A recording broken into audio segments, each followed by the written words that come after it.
Je vais être témoin au milieu de ma génération, annoncer ta parole, éclairer le peuple qui te cherche, témoigner de ton amour à tout ce monde découragé, apporter ta guérison, Seigneur, tous les cœurs qui sont blessés, redire au monde que tu es bon, Seigneur. Bien-aimés dans le Seigneur, je vous salue au nom de notre Seigneur Jésus-Christ. C'est toujours un plaisir pour moi d'être avec vous à travers ce service de la parole. C'est vraiment le plus beau ministère, annoncer la parole de Dieu, annoncer le royaume de Dieu, annoncer Jésus-Christ comme Seigneur et Sauveur à toute l'humanité. Vraiment, nous parlons de l'amour, cet amour que Dieu nous a manifesté à travers son Fils Jésus, un amour qui est allé jusqu'au bout pour toi et pour moi. Et à cause de cela, voyez-vous, la parole de Dieu nous dit, nous pouvons avoir accès au trône des grâces et des miséricordes pour être secourus dans tous nos besoins. Grâce à cet amour qui est allé jusqu'à la croix. Alors donc, aujourd'hui, je voulais vous parler de cet amour qui a ouvert une porte, la porte de la croix, la porte de l'amour, la porte de la vie. Mais je voulais vous parler surtout de cette porte dont il est question dans les évangiles. La parole de Dieu dit, nous le savons, parmi le principe vraiment de vie que Jésus a énoncé, n'est-ce pas, comme parole de sagesse, nous avons dans, n'est-ce pas, l'enseignement de Matthieu, nous avons ce passage, demandez et vous obtiendrez, cherchez et vous trouverez, frappez et la porte, on vous ouvrira. La porte vous sera ouverte ou on vous ouvrira. Donc, je voulais vous parler de cela. On retrouve cela aussi dans l'évangile de Luc, naturellement. Alors donc, je voulais vous parler de cela. La question évidemment que nous nous posons, comment se fait-il que je frappe à la porte? Parfois je frappe à la porte et la porte ne m'est pas ouverte. Comment se fait-il? L'autre question que nous sommes en droit de nous poser, c'est de savoir quelle est cette porte, quand nous parlons de la porte, frapper et l'on vous ouvrira. Mais quelle est cette porte et qui ouvre cette porte? Donc c'est important de savoir, nous avons l'habitude de le dire tout le temps, parfois de le répéter sans réfléchir. C'est important de pénétrer la parole de Dieu pour comprendre, et quand nous allons référer à cette parole, demander, nous devons demander parce que c'est important. L'information s'obtient à partir du moment où on demande. Quand tu ne demandes absolument rien, tu n'auras pas d'information. Donc c'est la première chose, le tout va ensemble. Nous devons chercher. L'information, ça se cherche aussi. Aujourd'hui, avec l'Internet, on va chercher, n'est-ce pas? À travers l'Internet, on cherche des choses qui nous intéressent. Nous voulons voir si c'est un film, nous voulons suivre un documentaire, nous voulons avoir des renseignements sur tel sujet. Nous allons chercher nous-mêmes, n'est-ce pas? Sur YouTube, nous allons chercher sur les médias. Et ça, c'est la nature de quelqu'un qui veut grandir, qui veut élargir, n'est-ce pas, son espace. Il cherche. Et c'est vraiment les enfants de Dieu, les gens qui veulent grandir, les gens qui veulent connaître la grandeur, doivent être des cherchants. De la même façon, dans le domaine spirituel, on a besoin d'être des cherchants, ou des chercheurs de Dieu, des cherchants. D'ailleurs, la parole de Dieu dit, je me laisse trouver à celui qui me cherche. Donc, même Dieu se laisse trouver à celui qui se cherche. Quand tu es là toujours les bras croisés, tu ne fais aucun effort. Quand tu es toujours là les bras croisés, tu penses qu'on doit venir t'apporter du lait à la cuillère jusqu'à dans la bouche. Il y a des choses que tu n'auras jamais, que tu n'obtiendras jamais. Et il y a des grandeurs que tu ne connaîtras pas dans ta vie. Tu resteras toujours, depuis qu'on t'avait connu à l'âge de 10 ans jusqu'à l'âge de 50 ans, de 40 ans, 30 ans, 60 ans, toujours le même chrétien. Rien n'a changé dans ta vie. tu n'as jamais évolué, tu n'as jamais grandi, tu ne t'es jamais distingué, tu n'as jamais marqué ton environnement, absolument rien, toujours un chrétien anonyme. Et tu es passé sur cette terre, tu as été nourri de la même parole, tu as été nourri du même air, tu as été nourri, n'est-ce pas, de la même oxygène, tu as été nourri de la même création.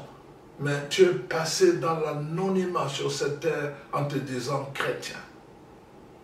Voyez-vous, chers frères et sœurs, c'est important. Donc, les enfants de Dieu qui aspirent à la grandeur sont ceux qui cherchent. Ils doivent chercher. Ils doivent chercher pour trouver, ils doivent chercher. C'est un principe de vie. C'est une sagesse que notre Maître Jésus-Christ nous a enseignée. Et nous devons vraiment l'appliquer dans notre vie au quotidien. Nous nous mettons à pleurer, nous nous mettons à gémir, nous nous mettons à courir derrière les gens, simplement parce que nous sommes souvent très paresseux sur le plan spirituel. Le temps arrive, chers frères et sœurs. La Bible l'a dit d'ailleurs qu'il n'y aura même plus le temps, personne n'aura plus enseigné à personne. Il n'y aura plus ce temps-là qu'on se mette encore à enseigner. Ils vont prendre le contrôle des médias, ils vont prendre le contrôle de YouTube, tous les enseignements qui dérangent, on va les supprimer. Il n'y aura plus personne pour enseigner. Nous devons vraiment apprendre à chercher maintenant qu'il est temps. Apprenons à chercher et apprenons à chercher Dieu. Donc c'est important. Alors donc la parole de Dieu va plus loin encore en disant il faut frapper. Donc à celui qui frappe, l'on ouvrira. Donc il faut frapper. Ça c'est toi qui dois frapper à la porte. Alors donc nous allons voir d'abord quelle est cette porte. Nous allons voir comment frapper à la porte. Et nous allons aussi comprendre pourquoi la porte ne s'ouvre pas. Hein, quand on frappe, pourquoi elle ne s'ouvre pas. Ça, c'est très très important que nous puissions comprendre ces choses-là. Donc, d'emblée, nous voyons que d'abord, Jésus nous dit dans Jean 10, 7 à 10, si vous avez assez de temps, allez lire votre Bible, Jean 10, 7 à 10. Jésus est clair et dit, je suis la porte de brebis. Donc, celui qui ne passe pas par cette porte-là, c'est un voleur. Il est la porte. Donc, pour nous, chrétiens, Jésus est la porte par laquelle nous devons passer si nous voulons vraiment connaître les béatitudes, si nous voulons connaître Dieu, si nous voulons connaître, n'est-ce pas, la réalité du royaume de Dieu. Jésus est la porte par laquelle nous devons passer. Il a dit d'ailleurs, de façon claire encore, il a dit, je suis le chemin, la vérité et la vie. Donc, il est en même temps le chemin, il est en même temps la porte donc, qui mène vers la vraie vie. Alors donc, c'est important que cela soit défini dès le départ pour nous chrétiens, c'est très très important. Alors parfois, cette porte, n'est-ce pas, peut prendre la nature de la connaissance. Voyez-vous, donc la connaissance m'ouvre la porte. La connaissance m'ouvre la porte à Jésus. C'est pour cela que, voyez-vous, ce sont les chercheurs ou les cherchants qui, n'est-ce pas, qui frappent à la porte. Parce qu'ils sont désirés de connaissance. Ils veulent connaître le monde. Ils veulent connaître le monde au-delà. Ils veulent connaître Dieu. Ils veulent connaître la réalité du royaume de Dieu. Alors donc, la connaissance, n'est-ce pas, ouvre la porte. Donc ça, c'est très important que nous puissions comprendre ces choses-là. Maintenant, comprenons la réalité de la porte elle-même. Quand nous examinons la porte, nous allons quelque part dans une maison, nous allons quelque part dans un immeuble, tout le reste, ou dans un stade, n'importe où. Voyez-vous, nous voyons que la porte, c'est un élément très important, c'est l'élément clé, parce que c'est très très important, c'est même essentiel. Donc pour une maison qui n'a pas de porte, c'est impossible même d'y penser. C'est très très important. Une maison peut manquer de fenêtres, mais pas de porte. Et nous allons voir pourquoi. Donc, la caractéristique, n'est-ce pas, de la porte est qu'elle marque, n'est-ce pas, l'entrée dans un nouveau monde. Elle marque l'entrée dans un nouvel espace. Elle assure, n'est-ce pas, l'entrée dans un nouveau niveau. Donc, on entre dans un niveau un autre niveau, un niveau de connaissance, ou plutôt un niveau de conscience. Donc la porte nous permet cette entrée-là. Donc il y a l'entrée. Donc on peut dire qu'on traverse la porte, donc me fait traverser, n'est-ce pas, de l'autre côté. J'étais dehors, la porte me permet d'entrer dedans. Donc j'étais dehors, je change d'espace, je change de lieu par la porte, n'est-ce pas? Et je peux dire, il y avait un avant la porte, j'étais dehors, après, en entrant, je suis dedans. Alors donc, les deux niveaux ne sont pas les mêmes. Les deux espaces ne sont pas identiques. Quand je suis dehors, par exemple, pendant l'été, je suis dehors, il fait très chaud. Il peut faire très chaud, n'est-ce pas, jusqu'à, je vais dire, 40 degrés Celsius. Et que je viens, par exemple, dans un immeuble ou bien dans une maison, j'entre là-bas, ils ont mis l'air climatisé. Dès que j'entre dans la maison, l'atmosphère change, il fait frais. Il fait frais. Donc, ce n'est plus la même réalité que dehors. Le niveau de conscience est la même chose. Je peux venir, n'est-ce pas, du dehors, ce qu'on appelle la Wulgus, j'entre par la porte de la connaissance. J'ai déjà dit dans un des enseignements, dans l'ancien temps, à l'école de Pythagore, qui était l'école de philosophie en Grèce, l'école grecque, n'est-ce pas? C'était marqué devant son université, nul ne peut entrer, franchir cette porte sans avoir la connaissance de mathématiques. Donc franchir la porte, tu allais déjà pour acquérir des connaissances. Tu venais ici nul, tu franchissais la porte, tu acquérais des connaissances. Donc on voit que la porte de l'école te donne, la porte de l'université te donne l'accès, n'est-ce pas, à des connaissances que tu n'avais pas avant d'entrer dans cette université-là. La porte d'une classe te donne des connaissances que tu n'avais pas avant d'entrer dans cette classe-là. Donc on voit tout le temps que la porte nous donne un changement de niveau, au niveau de l'atmosphère, au niveau de conditionnement de vie, au niveau des connaissances et même, on va voir, au niveau de la conscience. Voyez-vous, c'est pour cela que dans beaucoup d'initiations, on va parler de portes. Donc dans certaines initiations, ils vont passer par deux portes, même dans leur rituel, ils vont frapper à la porte.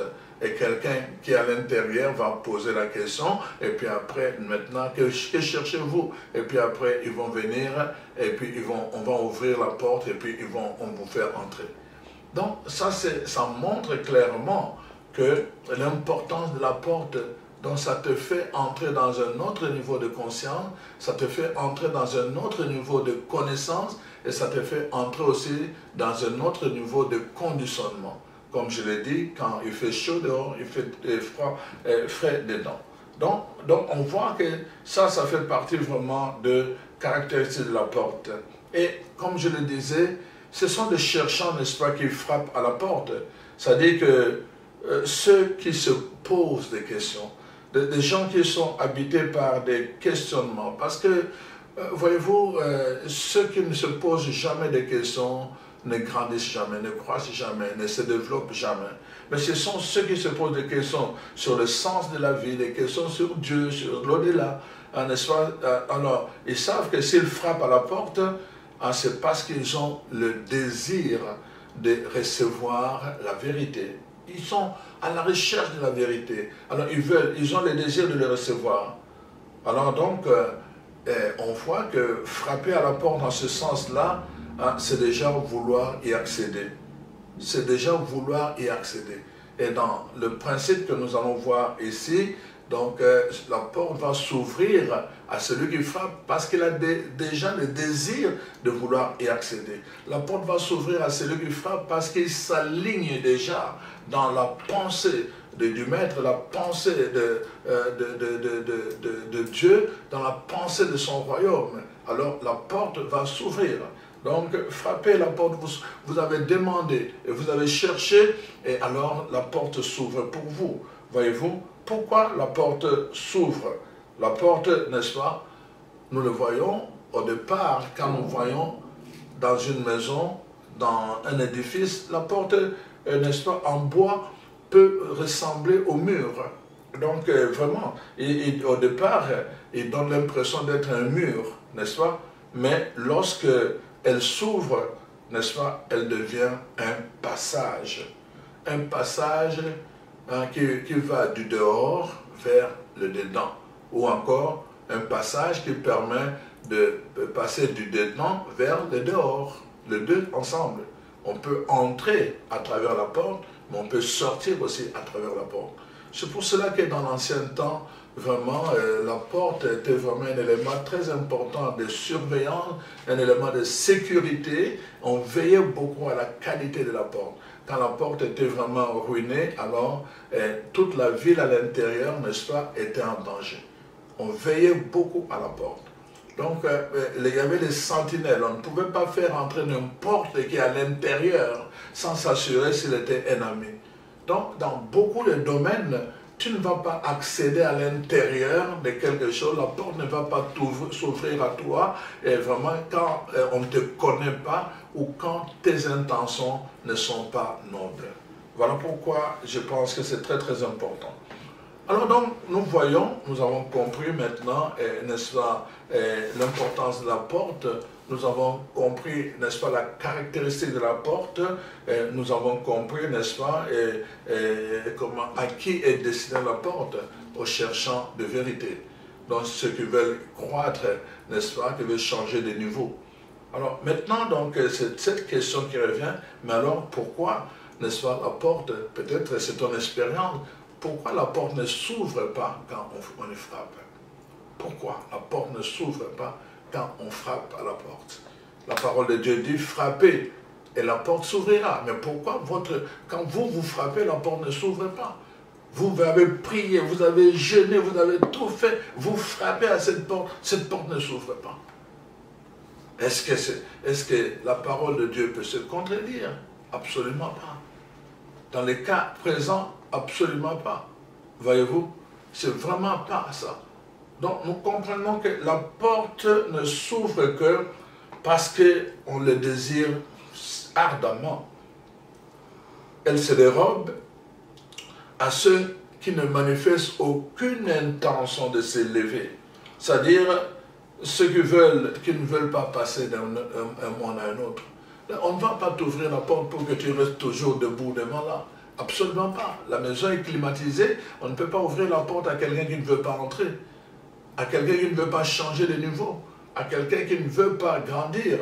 On ne peut pas t'ouvrir la porte ne s'ouvrira pas parce que tu ne t'alignes pas par rapport à ce qui est derrière la porte. Peut-être au moment où tu frappes, ça demeure un inconnu pour toi, c'est normal. Mais en venant frapper à la porte, tu sais que cet inconnu, c'est quelque chose de meilleur. Personne d'entre nous n'est mort, mais nous pouvons savoir et accepter avec foi que la vie éternelle est meilleure que cette vie ici-bas. Alors donc, nous l'acceptons et nous menons notre vie en fonction, n'est-ce pas, de cette vie éternelle. Même si nous ne l'avons pas encore touché, même si nous ne l'avons pas encore goûté, mais dans la foi, nous l'accueillons. C'est un inconnu. Mais nous espérons, parce que la parole de Dieu nous en donne quelques signes, nous espérons que ça va être quelque chose de très, très, très, très beau pour nous. Et alors nous marchons dans la foi en espérant, n'est-ce pas, que cette parole puisse produire des effets pour nous. Alors c'est la même chose, comme je dis, nous devons nous aligner pour que la porte s'ouvre. Parce qu'en réalité, cette porte s'ouvre automatiquement. C'est vrai? À partir du moment où Jésus-Christ devient notre Seigneur, à partir du moment où il habite en nous et qu'il grandit au-dedans de nous, comme dit Galates 4, 19, à partir de ce moment-là où il est en nous, naturellement nous lui appartenons. Nous lui appartenons dès que nous arrivons devant la porte, parce que c'est lui la porte, il nous reconnaît. C'est exactement comme, n'est-ce pas, tu vas... pour certaines personnes avec leur téléphone ou bien leur ordinateur, tu vas mettre juste ton empreinte digitale et le cellulaire reconnaît ton empreinte, il s'ouvre. Plusieurs personnes font comme ça, au lieu de code, au lieu de mettre le code, vous commencez à composer le code, plusieurs personnes mettent directement leur empreinte digitale. dans certaines sociétés ultra secrètes, par exemple, comment je veux dire, même certaines entreprises qui font des choses très très délicates, donc pour assurer la meilleure protection, alors quand vous arrivez là, donc pour ouvrir certains domaines, certains départements, tu dois aller mettre ton œil. Donc l'appareil, n'est-ce pas, doit capter ton œil, reconnaître ton œil pour s'ouvrir. Alors seulement la porte s'ouvre. S'il ne reconnaît pas à travers ton œil les indications qui lui ont été données, la porte ne va pas s'ouvrir. Voyez-vous? Donc, c'est très important. Si le Christ est en nous, la porte va le reconnaître en nous et la porte va s'ouvrir automatiquement. Donc, ça c'est très important que nous puissions nous en rendre compte parce que, voyez-vous, la question de départ, c'est que nous devons savoir pour que la porte s'ouvre. C'est-à-dire qu'il y a des choses qui peuvent faire que nous frappons à la porte et la porte ne s'ouvre pas. Alors ici, nous devons comprendre une chose. Quand nous frappons à la porte de quelqu'un, est-ce que vous pensez vraiment que si je sais que vous êtes un voleur et que vous venez frapper à ma maison et je demande c'est qui? Vous ne dites absolument rien. C'est qui? Vous ne dites rien. Vous pensez que je vais vous ouvrir? Si vous venez la nuit, dans ma maison, je demande c'est qui, vous ne répondez pas, je n'ouvrirai pas la porte pour vous. Et si je sais, par exemple, intentionnellement, on a annoncé qu'il y a un voleur qui est ambulant, qui est en train de sillonner et tout le reste, et que vous venez frapper et que je n'entends personne, est-ce que je vais ouvrir comme ça? Absolument pas. Dans mon appartement, je dois appuyer sur un bouton pour permettre à la personne qui ouvre la porte centrale. Mais je ne peux pas le faire avec n'importe qui. Ce n'est pas parce que quelqu'un a sonné que je vais ouvrir. Je vérifie toujours. C'est qui? La personne me donne son... Je dis, est-ce que vous aviez rendez-vous? Non, je dis, mais non, je ne peux pas vous recevoir. Je ne reçois pas. Je ne reçois pas comme ça. Donc, même là, encore, voyez-vous, quand la personne ne s'est pas alignée par rapport au rendez-vous et tout le reste, je n'ouvre pas la porte. Par mesure de prudence, ou la personne me parle dans une autre langue, je ne le connais pas, même s'il frappe, même s'il sonne à mon numéro, je ne veux pas ouvrir parce qu'il a sonné. C'est la prudence. Donc voyez-vous, il y a des fois, la porte ne s'ouvre pas parce qu'on ne nous connaît pas. D'ailleurs, l'évangile le dit, n'est-ce pas? Il dit, nous allons nous présenter devant et puis il dit, Seigneur, Seigneur, en ton nom, j'ai fait ceci, c'est moi, en ton nom, j'ai prié, en ton nom, j'ai fait ceci, en ton nom. Il dit, non, éloignez-vous de moi, je ne vous connais pas, je ne vous connais pas. Et donc, la porte du ciel ne va pas s'ouvrir pour nous, simplement parce que la parole de Dieu dit, il ne nous connaît pas. La première chose, nous devons nous faire connaître. Et pour nous faire connaître, ça dit qu'il faut que celui qui est la porte entre en nous. Nous devons avoir un élément commun avec la porte. Si c'est électronique, nous devons avoir quelque chose d'électronique en nous qui nous permet d'ouvrir la porte. Si c'est un code, nous devons avoir le code en nous qui nous permet d'ouvrir la porte. Si c'est un nom, nous devons avoir ce nom en nous pour qu'il nous permette d'ouvrir la porte. Et là, ici, on nous dit que nous devons il faut que Jésus vienne en nous. Nous devons l'accueillir comme notre Seigneur et notre Sauveur. Quand il habite en nous, alors en ce moment-là, nous n'avons plus de problème, n'est-ce pas, pour nous approcher de cette porte. Et quand nous nous approchons de lui, la porte va reconnaître le Christ qui est en nous et il va s'ouvrir naturellement parce qu'il aura quelque chose en commun avec cette porte qui s'appelle Jésus. Alors donc, c'est important que nous comprenions cette pratique-là parce que sinon, nous allons perdre notre temps à faire des choses, beaucoup de choses peut-être. Nous allons perdre notre énergie inutilement en voulant faire des choses et chaque fois, nous allons aboutir à un échec. Et chaque fois que nous aboutissons à un échec, il y a des conséquences, il y a des répercussions sur notre relation avec Dieu. La tentation est grande au bout du compte de pouvoir abandonner notre foi. Parce que simplement, nous avons l'impression que Dieu ne nous écoute pas. Nous avons l'impression que la porte ne s'ouvre jamais pour nous. Et nous allons commencer à envier d'autres personnes pour que la porte s'ouvre. Alors que vraiment, ce n'est pas un privilège pour certaines personnes, c'est pour tout enfant de Dieu. Pour tout enfant de Dieu qui accueille Jésus dans son cœur. Alors donc, il est important vraiment que quand nous frappons à une porte, nous devons d'abord comprendre que nous allons pour rencontrer le monde qui est derrière la porte. Nous devons être conscients de cela. Nous devons être conscients que vraiment que nous allons rencontrer un autre monde. Le monde que nous allons rencontrer, c'est un autre monde.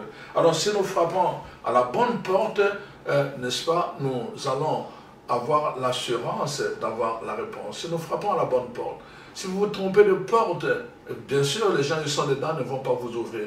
Si nous frappons à la bonne porte, nous allons être reconnus. Hein, mais je connais mes brebis et mes brebis me connaissent, nous dit Jésus. Donc, nous allons frapper et il va nous reconnaître.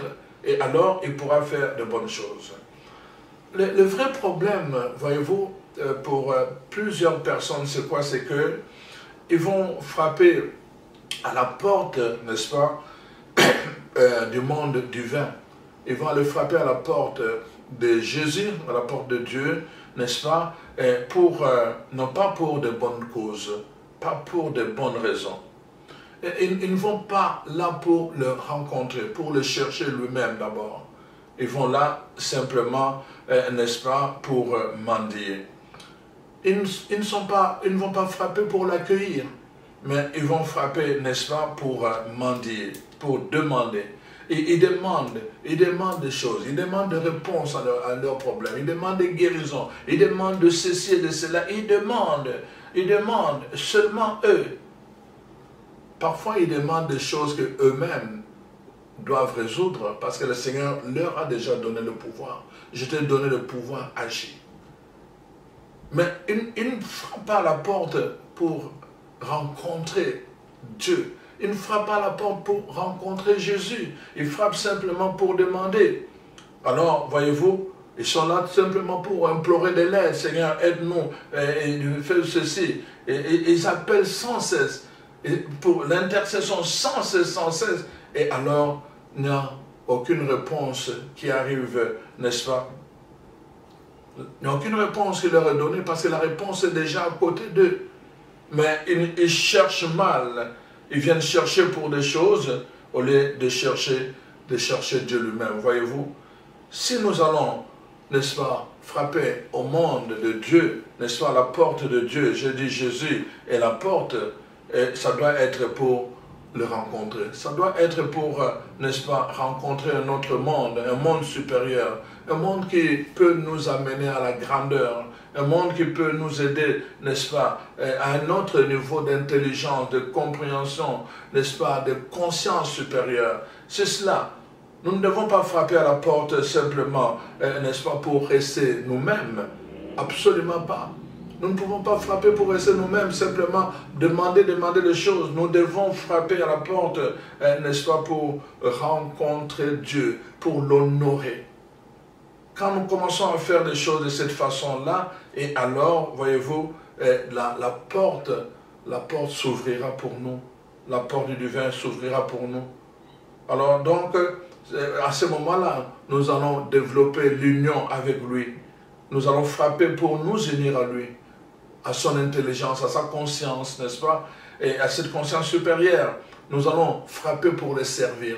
Pas seulement pour demander, mais aussi pour le servir, pour faire son œuvre. Pour faire son œuvre, l'œuvre qui l'honore lui. Voyez-vous? Et ça fera toute la différence. Donc, alors, à cause de cela, notre attitude intérieure est très importante quand nous allons frapper à Dieu. Nous devons aller avec beaucoup de sincérité, beaucoup de respect, avec vraiment beaucoup d'honorabilité pour entrer dans ce monde-là. Parce que nous ne pouvons pas aller comme des voleurs et aller frapper à la porte de Dieu. Alors, chers frères et sœurs, voilà pourquoi parfois la porte se ferme, parce que chaque fois que nous frappons, c'est toujours pour demander. Chaque fois que nous frappons, jamais pour honorer Dieu, jamais pour vouloir le rencontrer. Nous n'avons aucun désir au-dedans de nous pour passer du temps avec lui, c'est toujours pour aller demander. Quand nous allons commencer d'abord par le chercher lui, comme dit la parole de Dieu. Cherchez d'abord le royaume et tout le reste vous sera donné. Cherchez d'abord le royaume. Cherchez d'abord Dieu. Cherchez d'abord à rencontrer Dieu. Cherchez d'abord à honorer Dieu. Cherchez d'abord à œuvrer pour l'œuvre du royaume. Quand vous aurez fait cela, tout le reste, Dieu va nous les donner. Mais nous renversons souvent. Nous venons d'abord demander tout le reste, mais sans chercher d'abord Dieu et sans chercher à l'honorer. À cause de cela, la porte du divin ne peut pas s'ouvrir. Voilà pourquoi, parfois, quand tu frappes, la porte ne s'ouvre pas.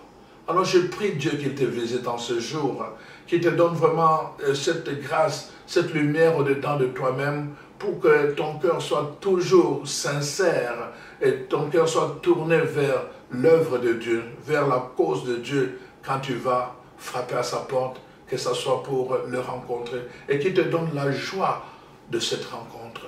Que le Seigneur te bénisse et qu'il te fasse croître en sa